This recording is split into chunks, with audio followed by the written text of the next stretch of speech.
Bapak Ibu yang dikasihi Tuhan, Shalom, salam sejahtera untuk kita semua. Puji Tuhan, kita berjumpa kembali dalam Sarapan Rohani Galang yang Abian Base, Sabtu 1 Februari 2025. Sebelum kita melakukan segala aktivitas kita pada pagi hari ini, mari kita mendasari dengan firman Tuhan. Namun sebelumnya mari kita datang kepada Tuhan di dalam doa. Mari kita berdoa. Tuhan Allah Bapa kami yang ada di dalam kerajaan surga yang mulia, pada pagi hari yang indah ini Tuhan, kami datang menghadap hadirat-Mu yang kudus. Kami bersyukur atas pimpinan dan pemeliharaan Tuhan di dalam kehidupan kami. Kami bersyukur oleh karena Tuhan sudah memeliharakan kehidupan kami. Semalam kami boleh lalui dengan baik Tuhan, itu semua oleh karena kasih dan kemurahan Tuhan di dalam kehidupan kami.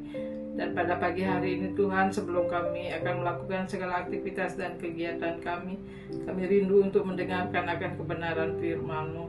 Bapa di surga, berfirmanlah ya Tuhan. Di dalam nama Tuhan Yesus kami berdoa. Amin. Renungan firman Tuhan pada pagi hari ini terambil dari 2 ayat firman Tuhan.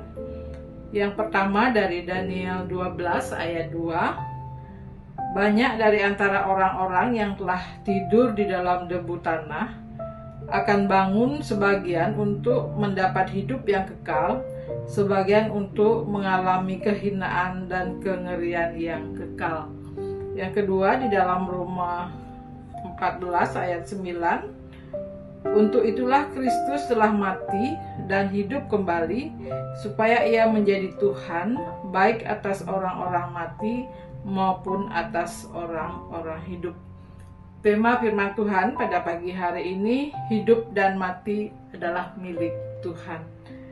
Daniel 12 ayat 2 mengatakan, banyak dari antara orang-orang yang telah tidur di dalam debu tanah akan bangun, sebagian untuk mendapat hidup yang kekal, sebagian untuk mengalami kehinaan dan kengerian yang kekal.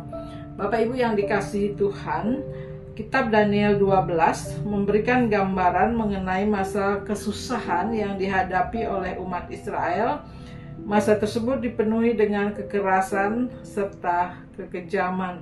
Namun ada janji pengharapan akan kebangkitan dan kehidupan yang kekal bagi mereka yang setia kepada Allah. Setelah disalibkan, Yesus bangkit dari kematian dan meraih kemenangan atas dosa serta maut dan membuka jalan keselamatan dan kehidupan yang kekal bagi umatnya. Dalam kitab Daniel, akhir zaman digambarkan dengan adanya masa kebangkitan kembali, di mana beberapa orang akan hidup selamanya, sementara yang lain akan mengalami penderitaan dan penghinaan yang tak terlupakan.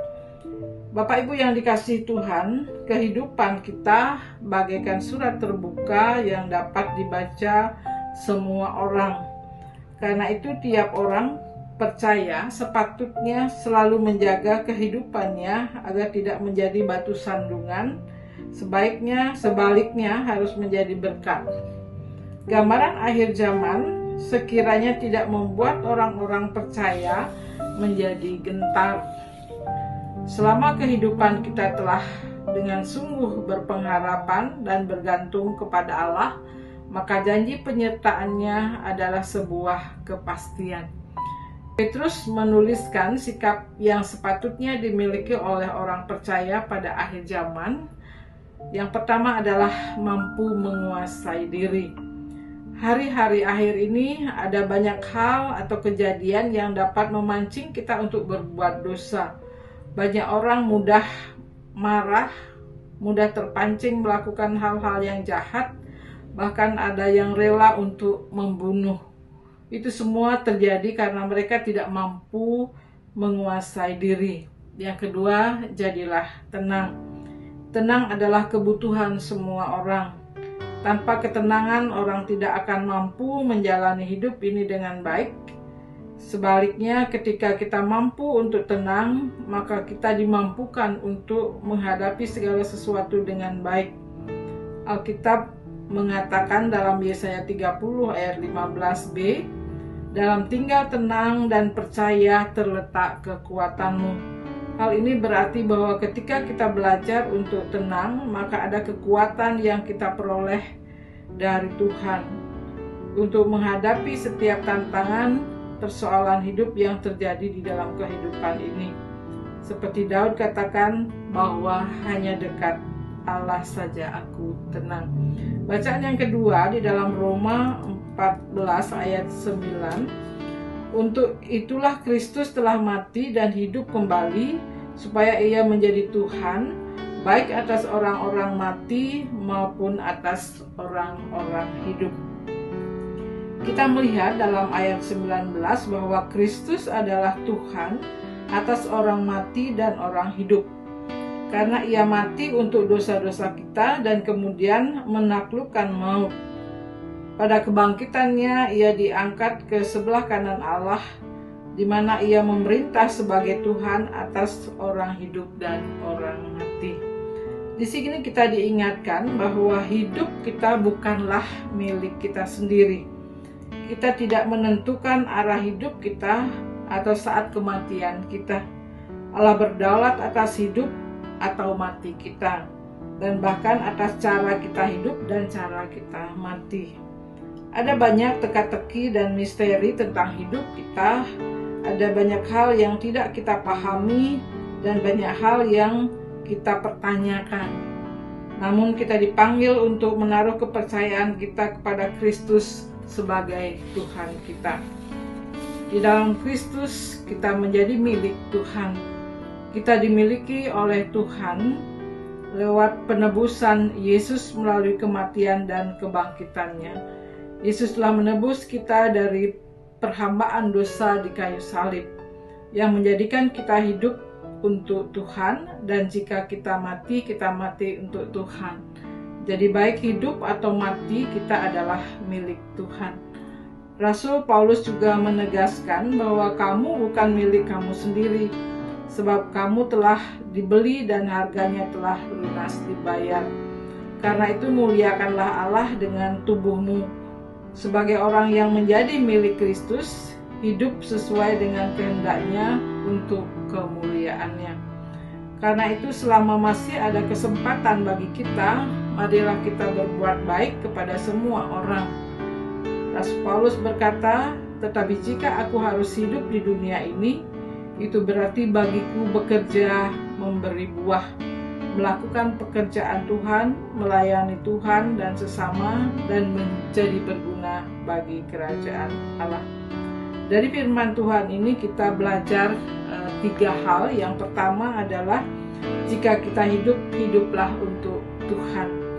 Selama kita hidup harus punya arti dan makna bahwa hidup ini berarti bekerja, memberi buah. Oleh sebab itu, selama Tuhan masih memberikan kita hidup, maka berikanlah yang terbaik untuk Tuhan dengan melayani Tuhan secara sungguh-sungguh sesuai dengan karunia yang Ia berikan kepada kita masing-masing. Yang kedua, jika kita mati, matilah bagi Tuhan. Bagi umat beriman, kita tidak hidup untuk diri kita sendiri dan juga tidak mati untuk diri kita sendiri. Sebab jika kita hidup untuk Tuhan, dan jika kita mati untuk Tuhan. Melalui kematian kita pergi untuk bertemu dengan Kristus dan diam bersama-sama dengan Dia. Pada saat itulah kita akan melihat Dia dalam keadaan yang sebenarnya. Kemudian yang ketiga, baik hidup atau mati kita adalah milik Tuhan. Artinya apapun yang kita lakukan, apapun yang kita pikirkan, semua untuk kemuliaan Tuhan dan kerajaannya. Ketika kita berdoa, kita tidak hanya berdoa untuk kepentingan diri kita sendiri, tetapi untuk mendatangkan kerajaan Allah di dunia ini. Dengan bersikap benar dalam kehidupan, maka kita akan mampu menjadi miliknya, dan kita pantas untuk dapat memanggil Yesus Kristus sebagai Tuhan dan Juru Selamat kita. Mari kita mengamini firman Tuhan dengan kita datang kepada Tuhan di dalam doa. Bapa yang di surga, terima kasih atas firman-Mu yang boleh kami dengar pada pagi hari ini. Biarlah kami senantiasa berharap dan berpegang pada janji penyertaan-Mu. yang membangkitkan dan menguatkan kami. Jauhkanlah kami dari segala percobaan dan godaan dunia ini, sehingga kami tidak jatuh di dalam dosa dan kami aman dalam perlindungan kasih Tuhan. Pada pagi hari ini kami membawa segala pergumulan kami, baik secara pribadi, di dalam kehidupan berkeluarga, di dalam kehidupan berjemaat, dan juga di dalam kehidupan bermasyarakat.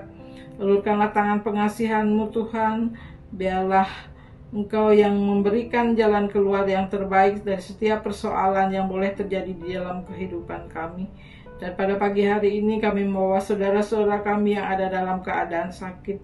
Biarlah Tuhan yang memberikan kesembuhan, biarlah Tuhan yang memberikan kesabaran. Bapa di surga, ajarlah kami senantiasa bersyukur di dalam segala keadaan kami. Dan pada pagi hari ini kami hendak melakukan segala aktivitas dan kegiatan kami, ya Tuhan. Biarlah Engkau yang menyertai kami, Engkau memberkati kami dimanapun kami berada, dimanapun kami bekerja, ya Tuhan. Biarlah kami boleh menjadi berkat bagi sesama kami. Inilah doa kami Tuhan yang kami naikkan hanya di dalam nama Tuhan kami, Yesus Kristus. Amin. Bapak Ibu yang dikasihi Tuhan, demikianlah sarapan rohani untuk kita pada pagi hari ini. Selamat beraktivitas, Tuhan Yesus memberkati. Shalom.